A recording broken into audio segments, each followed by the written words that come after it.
बोलिए प्रेम से श्री सद्गुरुदेव महाराज की जय। श्री सच्चिदानंद भगवान की जय। परम पुरुष गुरुदेव जी शाश्वत शांति निधान, बार बार दंडवत करूं सकल सुखों की खान। एकम नित्यम विमल अचलम सर्वधि साक्षी भूतम, भावातीतम निर्गुण रहितम सतगुरु।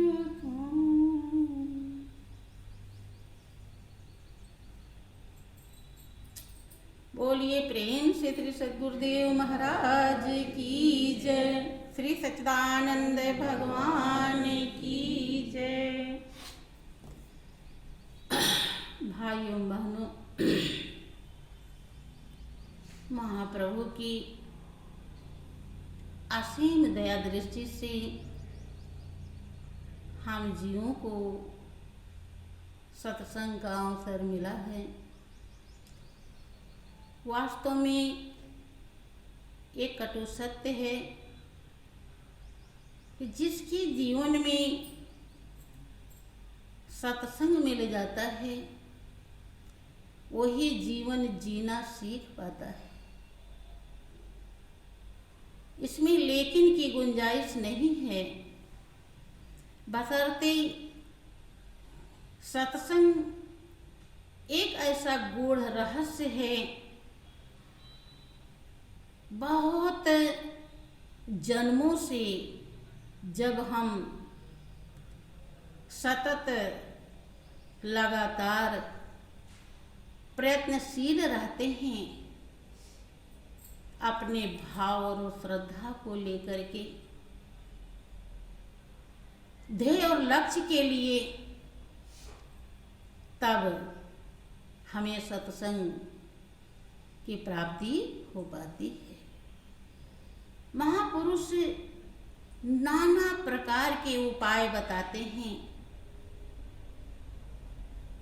तरीके बताते हैं, दांव पेच सिखाते हैं, लेकिन बहुत समय बीत जाता है। मनुष्य प्राणी को या जो गुरु ज्ञान प्राप्त कर ले लेता है, कहने के लिए गुरु महाराज जी के चरणों में आ जाता है, शरण में आ जाता है, फिर भी वो वचनों पर यकीन नहीं कर पाता, उसे विश्वास नहीं होता। जो कुछ भी गुरु महाराज जी समझाते हैं उसको अपने मन से हिसाब और किताब लगाता है, और मन से लगाने के कारण सत्संग की गहराई में उतर नहीं पाता है, सत्संग के रहस्य को समझ नहीं पाता है। आपने सुना होगा कि गोधन, गजधन, बाजधन और रतन धन खान, और जब आए संतोष धन सब धन धूर समान। महापुरुषों ने लिखा है, पहले लोग गाय रखते थे, गाय को भी एक धन माना जाता था। हाथी घोड़ा रखते थे, जिसके पास हाथी घोड़ा होता था वो धनवान कहलाता था, और हीरा मोती सोना चांदी तो धन ही है। महापुरुष कहते हैं ये सब तो धन है, लेकिन संतोष धन सबसे ज्यादा कीमती है, संतोष धन जब मिल जाता है तो ये सारे धन उसके सामने मिट्टी धूल के समान हो जाते हैं। क्यों? क्योंकि ये सारे धन मिल करके हमारे जीवन को संतुष्ट नहीं कर पाते। हमारे जीवन में जब संतोष आता है तब हमें संतुष्टि मिलती है, लेकिन संतोष गुरु के ज्ञान से आता है, गुरु भक्ति से आता है। और कितनी देर में आता है आप सबरी का प्रसंग सुनेंगे, गौर करेंगे। आपके रामचरितमानस में भगवान राम ने सबरी को 9 प्रकार की भक्ति समझाई है और उसी के बहाने से दुनिया वालों को दर्शाई है। जब भगवान राम सीता का पता लगाते लगाते सबरी के आश्रम में पहुंचते हैं तो सबरी की प्रेम भाव इतना ज्यादा अथाह भर जाता है उसके हृदय में कि प्रेम मगन मुख बचन न आवा और पुनि पुनि पद सरोज सिर।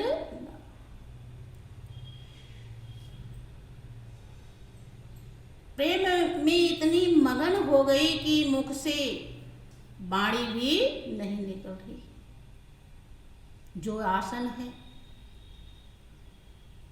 उस पर बिठाती है और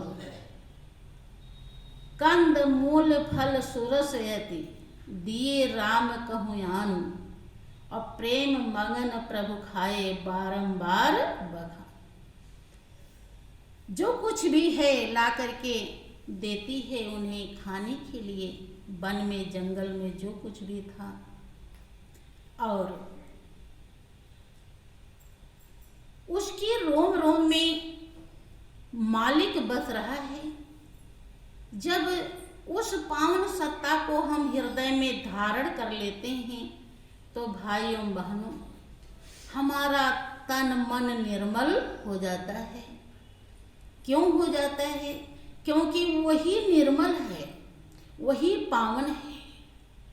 जब हम उसे धारण करते हैं, आत्मसात करते हैं, दिल में बसा लेते हैं, बसा तो सबके पास है, लेकिन आप प्रत्यक्ष में हमें उसे बसाना पड़ता है और वो गुरु ज्ञान से बसता है। गुरु ज्ञान सबरी को मिला हुआ था, मतंग ऋषि ने ज्ञान दिया था। सबरी का रोम रोम पावन है और जिसका हृदय चरित्र भाव श्रद्धा लगन पावन हो जाता है, उसके हृदय में नम्रता दीनता गंभीरता सारे गुण जितने भी अच्छे गुण हैं सब आ जाते हैं। सबरी के पानी जोरी आगे भई ठाढ़ी प्रभु बिलोक प्रीति यति। जब उन्हें कंदमूल फल रखती है और भगवान राम प्रेम पूर्वक खाते हैं और बार बार बखानते हैं, बहुत मीठा है, बहुत ही अच्छा है। इसके बाद हाथ जोड़ के खड़ी हो जाती है, क्या कहती है कि कह विधि स्तुति करो तुम्हारी अधम जाति जड़मति मैं भारी। अधम ते अधम अधम यति नारी अतिनमोह मैं मति मंद अघारी। यागों को उद्धार करने वाले, पावन बनाने वाले प्रभु, मैं किस विधि से आपकी स्तुति पूजा करूं? क्योंकि भाइयों बहनों खोट को देखने लायक हो जाता है दुनिया में, उसकी जिंदगी बनने लगती है, वो जीवन सीख जाता है। और जो अपनी कमी को देखना नहीं सीख पाया, वो अपने जीवन की बाजी को हार जाता है, जीवन की बाजी को जीत नहीं पाता है। वो उसके कर्म ऐसे बंधन में बांध देते हैं कि 84 लाख जन्म तक भी वो छूट नहीं पाता। बहन, सबरी हर तरह से निर्मल है, पावन है, क्योंकि लोग सेवा बताने के बाद भी नहीं करते हैं, उसमें भी हिसाब लगाते हैं कि इतना क्या जरूरी है, इतना ही करेंगे। करने लायक जो होते हैं वो भी नहीं करते। लेकिन सबरी सेवा के लिए व्याकुल रहती थी, बेचैन रहती थी कि कौन सा उपाय करूं कि मुझे ऋषियों मुनियों साधु महात्मा का सेवा मिले, क्योंकि पूर्व जन्म की वो संस्कारी आत्मा थी। पहले जन्म में भी उन्होंने भगवान की भक्ति किया था, इसलिए जीवन के लिए क्या जरूरी है, हमारी आत्मा क्या चाह रही है, किसको मांग रही है, किससे इसकी प्यास बुझेगी, क्या देना चाहिए, वो इस बात को समझती थी। सबरी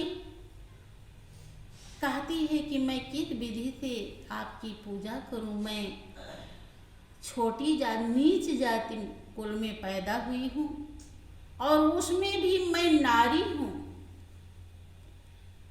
आपने ऐसे भी सुना होगा कि नारी को ज्यादा पापी माना जाता है। बहुत जगह हमने देखा, हम एक जगह अभी राजस्थान में कुछ दिन पहले गए थे, तो वहाँ पर कोई ऐसे जो थोड़ा क्या कहेंगे संस्कारी कोई गांव के हों,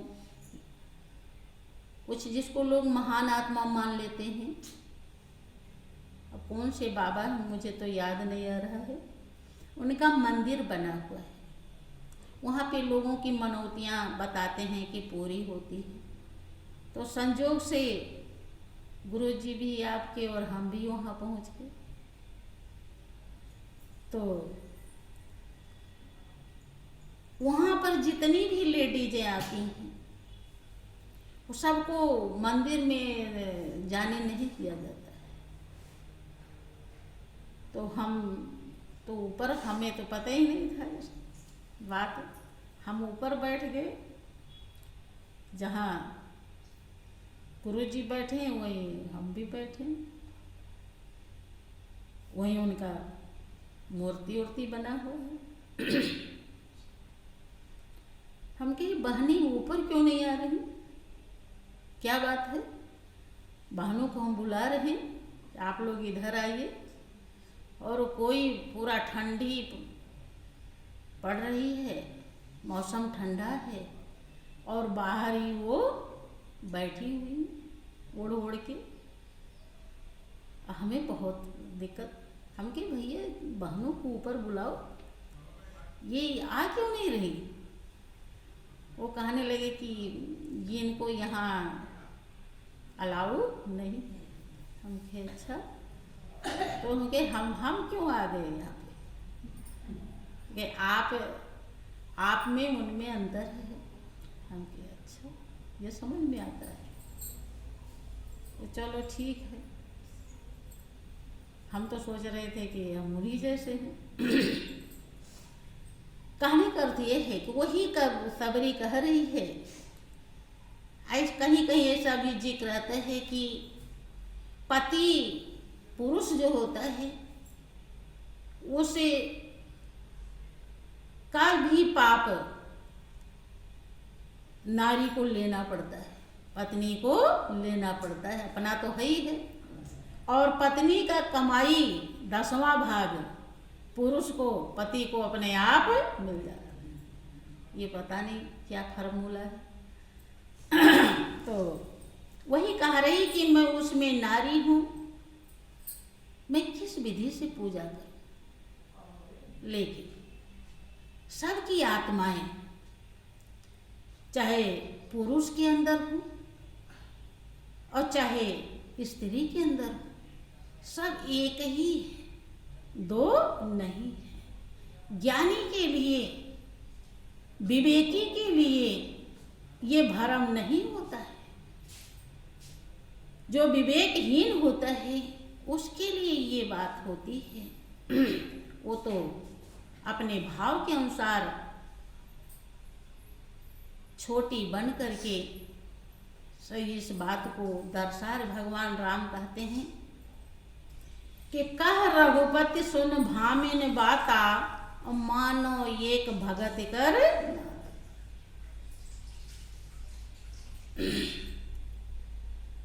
के जाति पाति जो कुछ भी है, धर्म धन धर्म बढ़ाई, मैं ये सब कुछ नहीं मानता हूं। या मानो एक भगत कर नाता, मैं केवल भक्ति का नाता मानता हूं।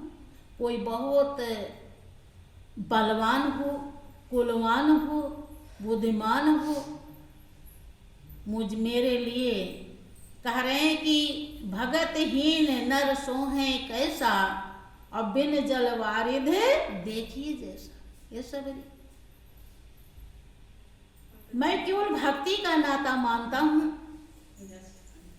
और भक्ति से अगर हीन है, मेरे चरणों में प्रेम नहीं है, परमात्मा से लगन नहीं है, भाव नहीं है, हृदय में मालिक को बसाया नहीं है, तो कह रहे हैं कि मेरे लिए उसी प्रकार से बेकार है जैसे बादल बहुत हो जाए लेकिन पानी न बरसे। के नवधा भगत कहाँ तोहि पाही, और सावधान सुन धर मन माही। ये सबरी 9 प्रकार की भक्ति है, और तू सावधान होकर के सुन और मन में धारण कर। देखो सबरी इतनी महान है, गुरु चरणों में ही उसका वास है, वहीं कुटिया है, रात दिन मालिक के लिए है, लेकिन उसको भी भगवान राम सावधान होकर के सुनने के लिए सलाह देते हैं। क्योंकि ये ऐसी वाणी होती है, ये ऐसा उपदेश होता है कि अगर थोड़ा भी हमारा मन चंचल है तो के नुक्ता के हेर फेर में खुदा जुदा हो जाता है, फिर कुछ भी समझ में नहीं आता। क्या कहते हैं कि 9 प्रकार की भक्ति है, और सबरी कौन कौन सी वो भक्ति है, सावधान होकर के सुन। कि प्रथम भगत संतन कर संगा, और दूसर रतिमम कथा प्रसंगा। सबरी भक्ति तब शुरू होगी जब संत का संग होगा, अर्थात संत के विचार में जब हमारा विचार मिले। पहली भक्ति तब शुरू होगी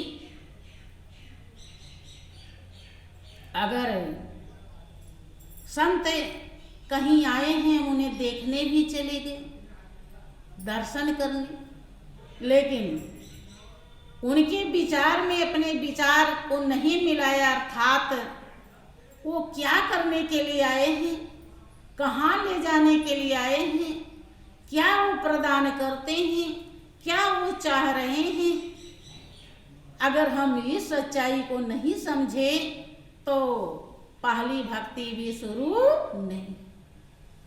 दूसर रति मम कथा प्रसंगा, दूसरी भक्ति सबरी वो है कि मेरे कथा प्रसंग में, मेरे चरित्र में, मेरे महिमा में, गुणानुवाद में रति हो, प्रेम हो, लगाव हो।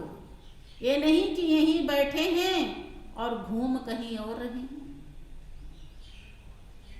और तीसरी भक्ति बताते हैं कि गुरु पद पंकज सेवा तीसर भगति अमान, मान को मर्दन करके के मिटा दे अपनी हस्ती को।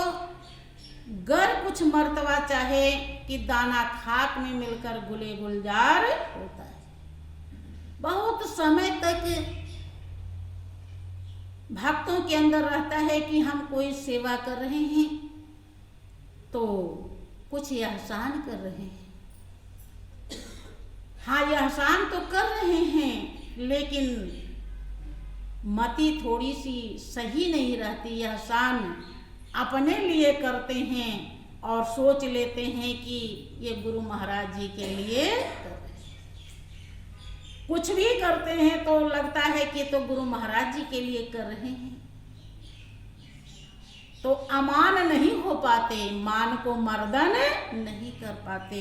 जब समझ में आएगा कि सब जो कुछ भी कर रहे हैं ये अपने लिए एहसान कर रहे हैं, यही मेरा है, यहीं से भलाई है और यहीं से संतुष्टि, तब तो मान को मर्दन कर पाएंगे। अमान, मान को मर्दन करके जब हम गुरु चरणों की सेवा अर्थात आज्ञा का पालन करते हैं तो तीसरी प्रकार की भक्ति हमारे अंदर आ जाती है। और चौथी मम गुण गण करे कपट तजगान, मेरा गुणानुवाद कपट छोड़ करके, नहीं कि गा रहे हैं तो प्रभु की महिमा और बस केवल दिखावा है, भरोसा दुनिया का करते हैं और गा रहे हैं प्रभु की महिमा। ये बहुत बड़ा कपट है। करिए इसको त्याग करके जो महिमा गाता है, अब महिमा गाने का मतलब है कि प्रभु को अपना समझ गया कि मंत्र जाप मम दृढ़ विश्वासा पंचम भजन सो वेद प्रकाश, कि प्रभु का नाम जपने में दृढ़ विश्वास। बहुत समय जिंदगी बीत जाती है, लोगों को नाम पर ही यकीन नहीं होता कि गुरु महाराज जी ने जो नाम दर्शाई है उसकी क्या कीमत है। जबकि जिसने जाना, गुरु नानक सिखों के पहले गुरु हुए, महाज्ञानी कहलाए। उन्होंने लिखा है कि मन मंदिर तन बेस कलंदर घट ही तीर्थ नहावा, एक शब्द मेरे प्राण बसत है बहुर जन्म नहीं आ। वो शब्द जो प्राणों में बस रहा है, धुनकारे दे रहा है, रोम रोम में रम रहा है, कड़कड़ में समाया है, हर जगह उसकी आवाज आ रही है। उसी को गुरु महाराज जी दर्शा देते हैं, जिसके अंदर शिव और शक्ति दोनों समाया है। और सही से जब हम प्राण और अपान को मिलाते हैं, सही से सुमिरन करते हैं, तो वो रोम रोम में रमने वाली शक्ति तुरंत ये प्रकट हो जाती है। लेकिन फिर भी ऐसा कर नहीं पाते तो यकीन होता नहीं। हाँ, अगर दृढ़ विश्वास है तब समझिए कि पांचवी प्रकार की भक्ति, छठ दम शील विरति बहुकर्मा और निरत निरंतर सज्जन। छठवीं भक्ति वो है सज्जन, संत जन जो धर्म बताते हैं, अपने इंद्रियों को बस में करके उस धर्म पर चलता हो, उनके बताए हुए रास्ते का अनुसरण करता हो, तो समझो छठवीं प्रकार की भक्ति।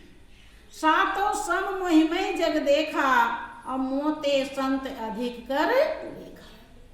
कि सातवीं भक्ति वो है कि मुझे ही सब में देखे और मुझसे ज्यादा महत्व संत की दे। भगवान राम कहते हैं सबरी, मुझे ही सब में देखे और मुझसे ज्यादा संत को समझे।